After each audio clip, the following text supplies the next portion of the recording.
तिखट भगर करण्यासाठी मी इथे 1 वाटी भगर घेतली आहे, 1 वाटी शेंगदाणे घेतले आहे. जेवढी भगर आहे तेवढे शेंगदाणे घ्यायचे, 10 हिरव्या मिरच्या व मुठभर कोथिंबीर.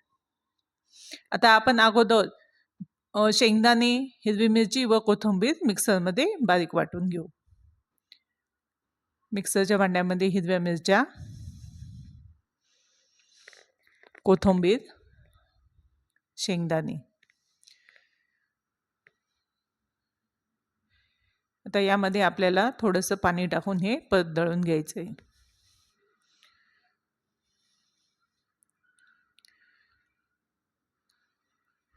परत आपण थोडं पाणी टाकू व याची पेस्ट करू. आपल्याला एकदम चिकन पण नाही करायचं, थोडंसं जाडसर ठेवायचं आहे.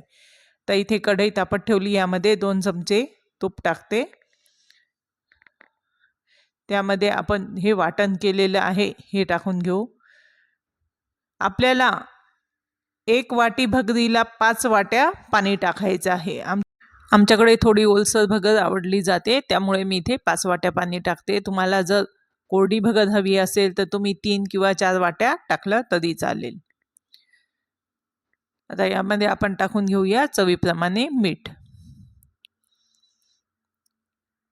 आता याला उकळी आली की आपण यामध्ये धुतलेली भगर टाकूया.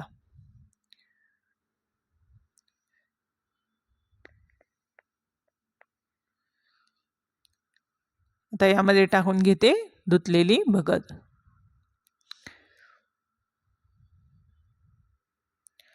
याला व्यवस्थित हलवून घेऊया व याला उकळी आली की आपण याच्यावर झाकण ठेवून ही भगर शिजवून घेऊ. इथे उकळी आली आहे, आता आपण झाकण ठेवून ही भगर शिजवून देऊ. तर 2 मिनिटं झाले, आपण झाकण उघडून बघू. याला व्यवस्थित हलवून घेऊ.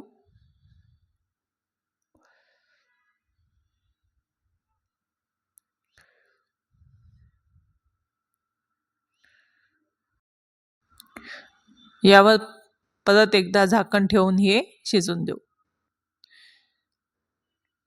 2 मिनिटं झालं, परत आपण उघडून बघू. इथे आपली भगर शिजत आली आहे.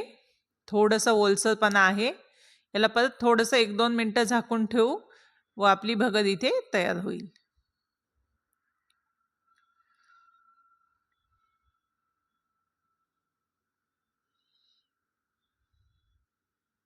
बघूया आपण, इथे आपली भगर तयार आहे. आता आपण करूया उपवासाच्या कढीची तयारी. इथे मी मिक्सरच्या भांड्यामध्ये 4 हिरव्या मिरच्या, अर्धा इंच आलं व 1 टीस्पून जिरे घेतले आहे. यामध्ये टाकून घेते थोडीशी कोथिंबीर. आता आपण याचं वाटण करून घेऊ. याच्यामध्ये थोडं पाणी टाकून आपल्याला याचं चांगली पेस्ट करायची आहे. आता एक मोठ्या मिक्सरच्या भांड्यामध्ये मी 3 मोठे चमचे दही घेते.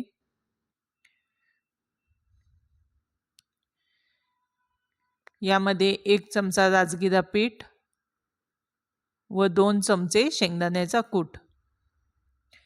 आता यामध्ये थोडंसं पाणी टाकून आपण याचं पेस्ट करून घेऊ.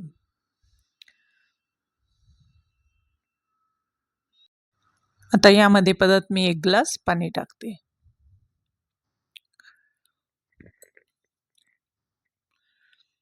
आता करूया फोडणी. तर कढईमध्ये मी 1 चमचा शेंगदाणा तेल, तुम्ही तूप टाकलं तरीही चालेल. यामध्ये मिरचीचं वाटण,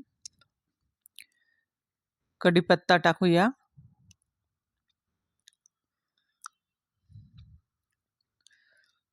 आता हे परतलं की यामध्ये आपण दळलेलं दही टाकून घेऊ.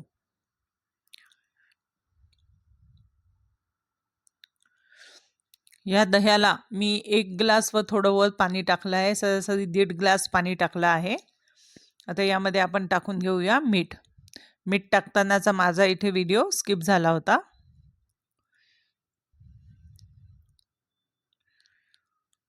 तर याला उकळी आली की आपण गॅस बंद करू. तुम्हाला आवडत असेल तर तुम्ही यामध्ये साखर किंवा गूळही टाकू शकता. आता इथे याला उकळी आली आहे. आपली उपवासाची कढी तयार आहे.